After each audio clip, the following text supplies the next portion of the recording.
Luka-luka di masa lalu tidak selalu membawa hal-hal yang negatif. Memang tidak bisa dipungkiri rasa sakit, ketidaknyamanan yang kita rasakan sering membuat kita tidak terima dengan apa yang sudah kita alami gitu. Tapi kalau misalnya kita melihat dari sudut pandang yang positif, luka justru kadang membawa hal-hal yang mengajari kita dalam hidup. Banyak hal-hal positif dan hal-hal yang baik, bahkan pelajaran-pelajaran yang sangat baik yang bisa kita dapatkan dari luka yang pernah kita alami.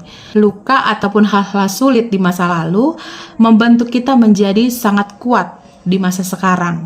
Mungkin dulu kita merasa protes, merasa tidak terima dengan semuanya karena terjadi sama kita, tapi justru sekarang kita bersyukur kalau tidak karena luka itu mungkin kita nggak sekuat sekarang ini.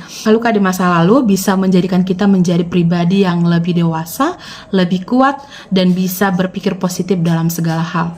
Jadi tergantung bagaimana kita menyikapi luka yang pernah kita alami di masa lalu gitu.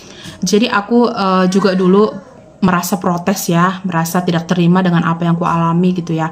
Kenapa harus aku gitu ya? Kenapa harus aku yang menjalani perjalanan yang sesulit ini gitu. Jadi dulu pada saat tamat SMA, aku berniat untuk melanjutkan ke bangku perkuliahan. Dan pada saat itu orang tuaku memanggilku dan bilang, sepertinya kamu tidak bisa kuliah karena kita tidak punya uang. Di situ aku nangis sejadi-jadinya karena memang aku berniat untuk melanjutkan kuliah gitu. Karena bagiku pendidikan adalah nomor satu. Jadi akibat dari bullying ini mendorong aku untuk menjadi seorang yang berhasil gitu loh, berpendidikan gitu.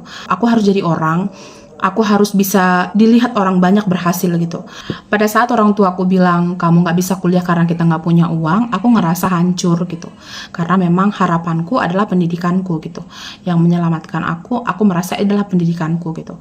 Jadi tapi aku tidak menyerah. Ya, pada saat itu walaupun aku merasa hancur, walaupun aku nangis gitu ya, aku tidak menyerah gitu. Jadi aku cari pekerjaan dan kemudian aku menemukan pekerjaan, tapi aku tidak langsung kuliah pada saat itu. Setelah beberapa lama kerja aku baru kuliah gitu, karena memang aku harus ngumpulin uang untuk biaya-biaya masuk kuliah gitu. Dan setelah aku sudah punya cukup uang untuk mendaftar, akhirnya aku beranikan diri untuk daftar di salah satu universitas di kota Medan gitu kan.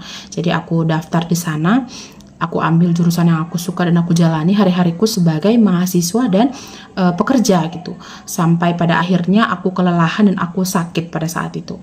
Jadi aku mungkin dulu merasa kenapa Tuhan harus aku?